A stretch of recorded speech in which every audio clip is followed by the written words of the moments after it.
Olá, que a graça e a paz do nosso Deus esteja na sua vida. Estamos aqui para refletir mais uma vez na palavra de Deus e refletir sobre esse momento que estamos vivenciando, esse momento aí, então de pandemia. E como temos visto, as notícias ainda são preocupantes. Haja vista um aumento ainda do número de casos, de pessoas infectadas, de pessoas que lamentavelmente que morreram. E tudo isso é muito preocupante.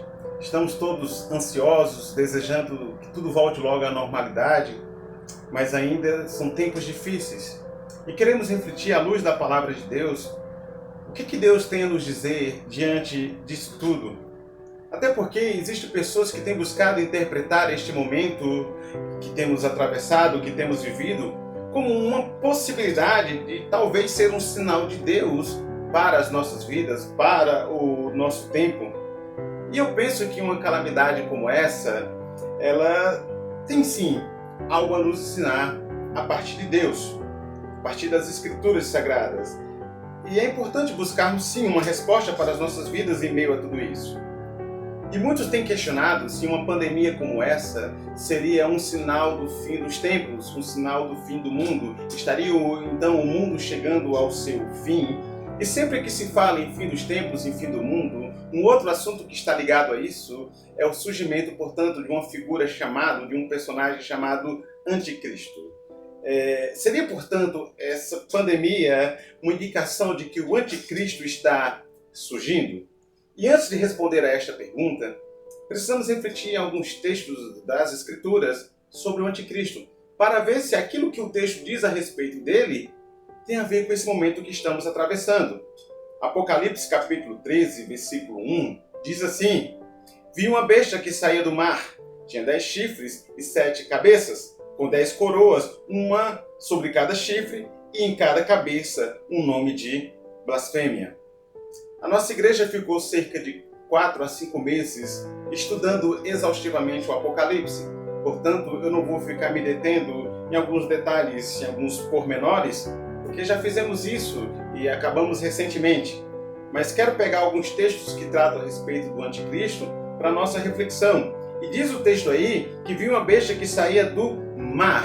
Então você deve lembrar que quando fala sobre mar aqui no Apocalipse, isso é um símbolo para povos ou as nações. Então tem uma besta que surgiu dos povos ou surgiu das nações. Se você pegar Isaías capítulo 17, versículo 12, diz assim: Ai do bramido dos grandes povos que bramam, como bramam os mares, e do rugido das nações que rugem, como rugem as impetuosas águas. Então o profeta Isaías, ele está relacionando, portanto, povos com o mar, com as águas. Então, simbolicamente, quando se fala de mar, estamos falando dos povos. E diz, portanto, que essa besta, ela vai surgir, então, das águas, do mar, ou seja, vai surgir dos povos. E a palavra besta, ela tem uma conotação de fera, era uma palavra usada na literatura grega e helenista para indicar, então, animais perigosos, animais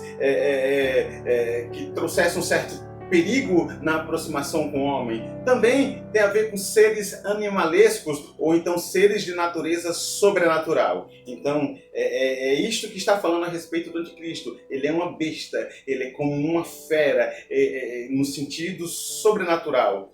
Ou seja, o Anticristo, portanto, será alguém que, apesar de humano, terá uma influência maligna, uma influência satânica na vida dele. Então, João, ao escrever o Apocalipse, descreve essa figura do Anticristo como uma figura sombria, animalesca, um ser com influências sobrenaturais. E aí, ele é um homem, conforme todo o capítulo vai tratar, ele não é um sistema. Apocalipse capítulo 13, versículo 4 diz: adoraram o dragão que tinha dado autoridade à besta e também adoraram a besta, dizendo: quem é como a besta e quem pode guerrear contra ela? Perceba que termina aí, portanto, guerrear contra ela com o pronome ela, se referindo a uma pessoa, não a um sistema, enfim. E o próprio verso 18 deste capítulo deixa claro que está falando, portanto, de um homem. Diz também aí o verso que a besta será adorada, e ela vai ser adorada de uma forma extensa por toda a terra. Será uma adoração universal. E lembrando, ele terá o apoio, portanto, do diabo. É um ser humano com influência maligna. E quem, portanto, se curvar diante do anticristo, estará se curvando, portanto, ao diabo. Apocalipse capítulo 13, versículo 7 diz assim: foi-lhe dado poder para guerrear contra os santos e vencê-los. Foi-lhe dada autoridade sobre toda tribo, povo, língua e nação. Então diz aí o versículo 7 que os santos serão vencidos pelo anticristo. Não vencidos no sentido espiritual, mas no sentido físico. Espiritualmente falando, nós somos mais do que vencedores. Mas no sentido físico, o anticristo poderá sim vencer muitos daqueles que servem ao Senhor. Ou seja, vai passar por privações, vai passar pela fome, vai ser derrotado pelas armas, serão mortos, enfim. E aí a parte que eu quero destacar para vocês é que diz que foi-lhe dada autoridade sobre toda tribo, povo, língua e nação. E esta parte que eu quero destacar para você. Diz, portanto, as Escrituras Sagradas, não somente neste texto, mas em outros também, que o anticristo será aquele que vai ter um governo único mundial. Então, ao ler esses versos, ficamos a pensar como é que isso vai acontecer. Como é, portanto, que o anticristo ele vai conseguir exercer um governo único mundial? Ficamos a pensar como é que os demais governantes do mundo vão querer entregar essa autoridade ao anticristo. Como é que eles vão permitir que o anticristo, portanto, governe as suas nações? Claro que cada nação continuará tendo o seu governante, mas todos esses governantes vão se sujeitar a um governo único.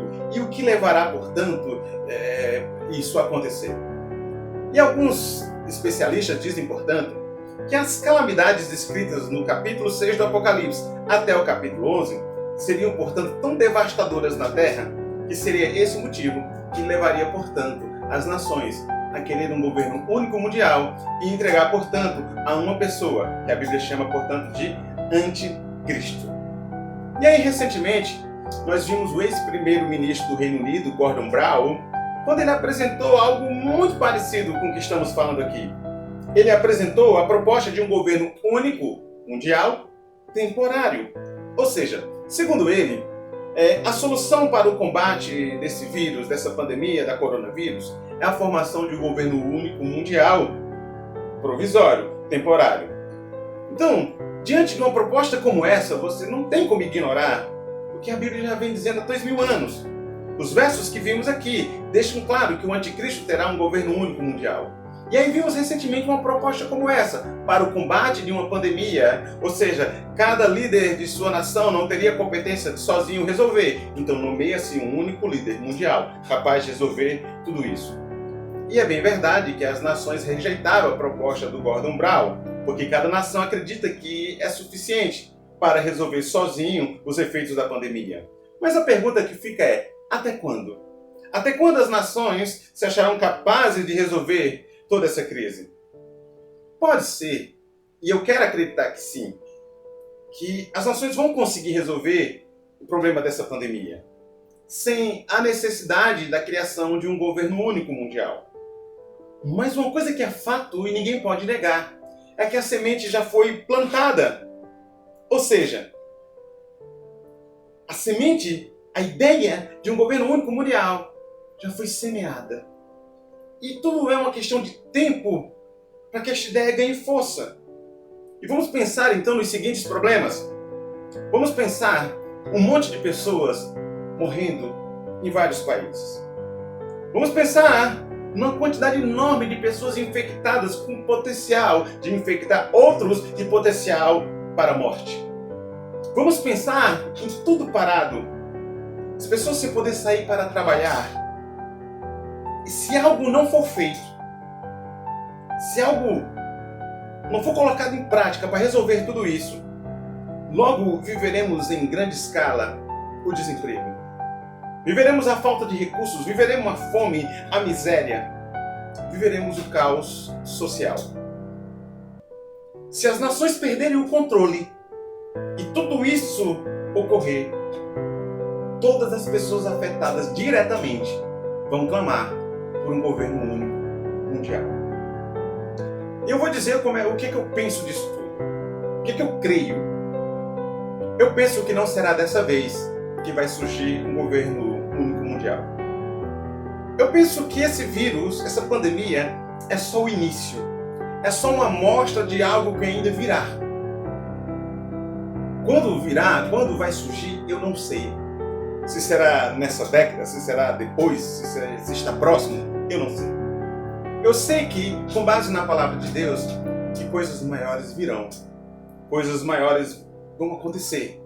De calamidades na Terra. Então, se o que eu estou dizendo vai de fato acontecer, será assim?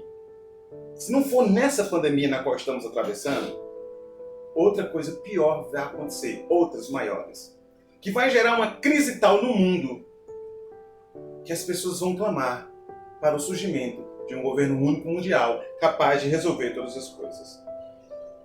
E esse governo sempre ele é apresentado com um caráter positivo, porque será alguém que vai trazer solução para todas as pessoas do mundo. Por exemplo, escutamos aí recentemente que a China está controlando então a pandemia. Mas ao mesmo tempo temos escutado, por exemplo, países como Itália, Espanha e recentemente agora os Estados Unidos, que as coisas têm piorado. Então imagine o surgimento então de um governo mundial capaz de administrar todo esse problema e não apenas uma nação conseguir controlar uma pandemia, mas ele oferecer recursos para que todas as nações consigam controlar a pandemia. Ele vai, então, oferecer de acordo com a necessidade de cada nação. Não teremos notícia de que uma nação está controlando e outras não, porque esse governo, portanto, ele vai oferecer os recursos necessários para que todos fiquem bem. Então, se uma nação não está sendo capaz de resolver uma situação como essa, existem mortes, fome, miséria, desemprego, enfim, os mais afetados vão concordar com a ideia de um governo único mundial. Então perceba que essa ideia é apresentada com um aspecto positivo. E é uma questão de lógica. As pessoas querem sobreviver. Elas não querem sofrer. Elas não querem passar fome. E outra, a maioria das pessoas não crê nessa história de anticristo. Pelo menos não crê segundo o que a Bíblia diz. O anticristo que as pessoas conhecem é o anticristo hollywoodiano, apresentado nos filmes. Não é um anticristo bíblico. Então, claro, as pessoas querem sobreviver. Então elas vão aceitar um governo único mundial.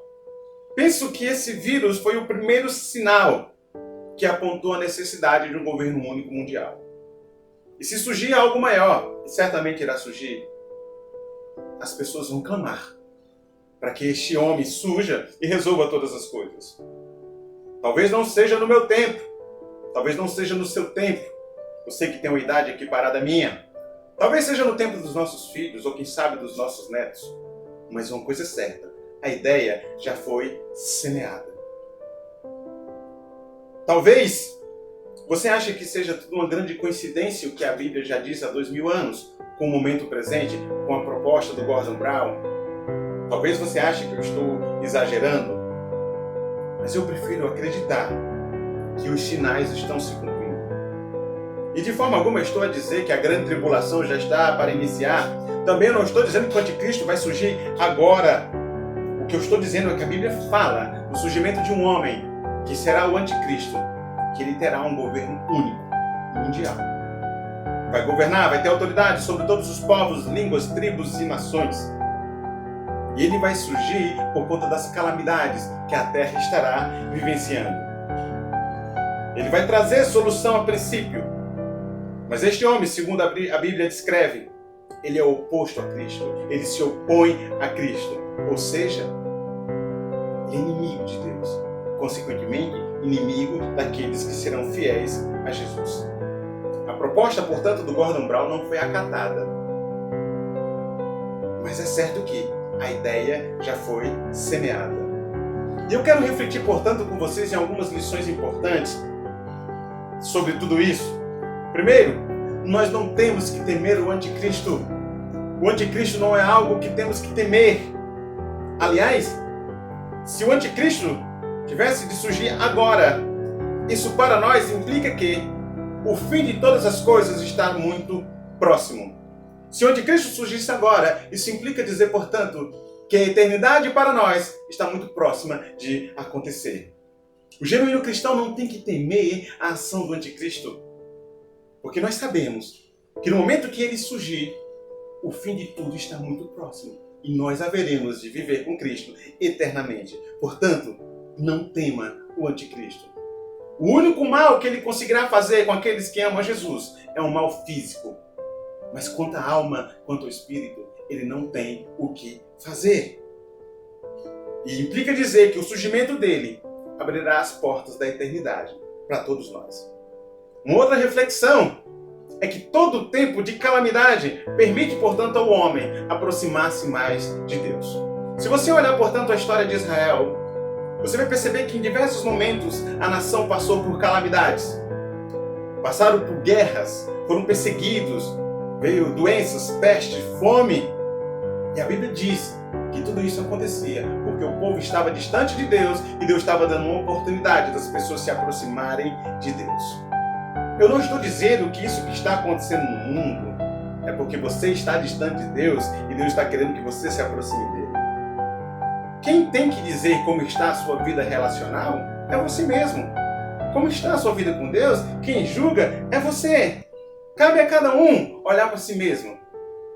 Então, se porventura a sua vida anterior a esta pandemia não era uma vida de acordo com as Escrituras Sagradas, você tem a oportunidade de se aproximar mais de Deus e entender que Deus está falando com você em meio a tudo isso. Então nós temos a oportunidade de sermos mais comprometidos com Deus a partir de um momento como esse que estamos vivendo, de sermos mais engajados no reino de Deus. Quando tudo isso passar, e se Deus quiser vai passar, você tem que pregar mais a palavra de Deus. Você tem que falar mais do amor de Jesus. Você não pode permitir que pessoas morram sem ouvir falar de Jesus através de você. E uma outra coisa que precisa mudar em nossas vidas depois que tudo isso passar: como será a sua vida com a igreja local? Esses dias estava compartilhando com a minha esposa e até compartilhei com um grupo de louvor a falta que tenho sentido de estar cantando na igreja, de estar no ajuntamento. Tenho sentido falta, sinto falta desse momento. E lamentavelmente muitas são as pessoas que não valorizam o ajuntamento, não valorizam estar juntos. Pessoas que têm tudo para ir à igreja, mas não têm frequência, não têm assiduidade, não têm engajamento. Pessoas que ficam inventando desculpas, ficam usando justificativas que não justificam para faltar. E a pergunta é: como será depois disso tudo? Você vai continuar tratando o ajuntamento da forma como tratava antes? Você vai ficar faltando por bobagens? Ou vai viver o ajuntamento? Ou vai estar junto com a sua comunidade, trabalhando para que Cristo seja glorificado na igreja na qual você faz parte? Hoje nós temos muitas igrejas fechadas e muitas pessoas estão sentindo falta, mas essas mesmas pessoas tiveram muita oportunidade antes. Tudo isso vai passar. E como será depois disso tudo? Você vai tratar o ajuntamento da mesma forma?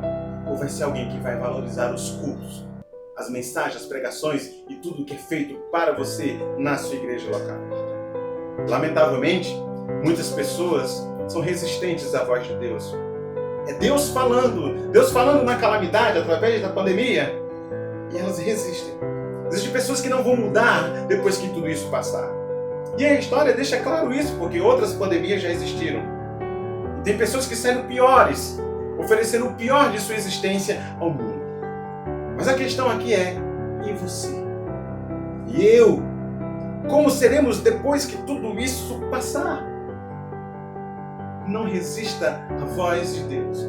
E claro que quando eu estou falando como seremos depois que tudo isso passar, eu estou falando no sentido relacional com o próximo, com o contato com pessoas.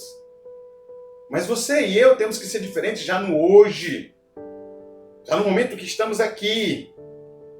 Se antes disso tudo você não era um bom marido, ou você não era uma boa esposa, quem sabe um bom filho para os seus pais, ou bons pais para os seus filhos, você tem a oportunidade de começar tudo, de fazer tudo diferente do que você fazia antes. Ou será que esse momento que você está isolado é um momento só de briga, de confusão, de desentendimentos? Será que está todo mundo louco para que tudo volte ao normal? Porque não somente por conta da pandemia, mas porque não te aguentam mais dentro de casa. É tempo de mudar a partir de hoje e após tudo isso. Finalizo dizendo para você o seguinte: Deus é Deus. E por que eu estou te dizendo isso? Deus, ele é o Todo-Poderoso. Ainda que o mundo esteja sendo afetado por uma pandemia, Deus é Deus. Existe um monte de pessoas que estão perguntando para Deus: e agora? Como é que eu vou fazer para sustentar minha família? Como é que eu vou fazer para pagar as contas? Como é que eu vou fazer para tocar a vida? Enquanto perguntam isso para Deus, é possível que a resposta ainda não tenha vindo. E vem a angústia, porque os dias estão passando e parece que a solução não vem. E eu insisto, continue a confiar em Deus. Enquanto você está vivenciando tudo isso, aproveite esse tempo para repensar sua vida. Isolamento não é férias. Isolamento é trabalho. Se você não pode trabalhar fora, trabalhe em casa. Como? Se articulando, planejando o que você quer fazer depois disso tudo. Repense sua profissão. Repense o profissional que você quer ser depois disso tudo. Faça planos, projeto, rascunhe, bota no papel. Crie. Coloca suas ideias ali, organiza. E quem sabe disso tudo não vai sair algo bom que você possa trabalhar depois disso tudo. Continue a confiar em Deus. A mão de Deus está na sua vida e Deus não vai te abandonar. Creia que Deus está cuidando de você, inclusive agora, que está atravessando esse momento todo. Não existe pandemia, não existe diabo ou qualquer outra situação que possa se opor a Deus. Creio que tudo isso vai passar e um ser humano melhor precisa sair disso tudo. Eu não creio que todas as pessoas vão melhorar. Mas eu espero que você, que está me escutando agora, saia disso tudo um ser humano melhor. O meu desejo e a minha oração é que você, sua família, eu, minha família, todos nós, saímos disso pessoas melhores. Pessoas mais engajadas, mais comprometidas com a vida, com pessoas e principalmente com Deus. Após tudo isso passar, ofereça o seu melhor para o mundo. Ofereça o seu melhor para Deus.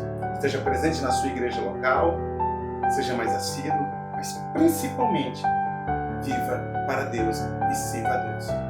Que Deus te abençoe grandemente. Confie nele, acredite, a mão de Deus está em sua vida. Deus te abençoe.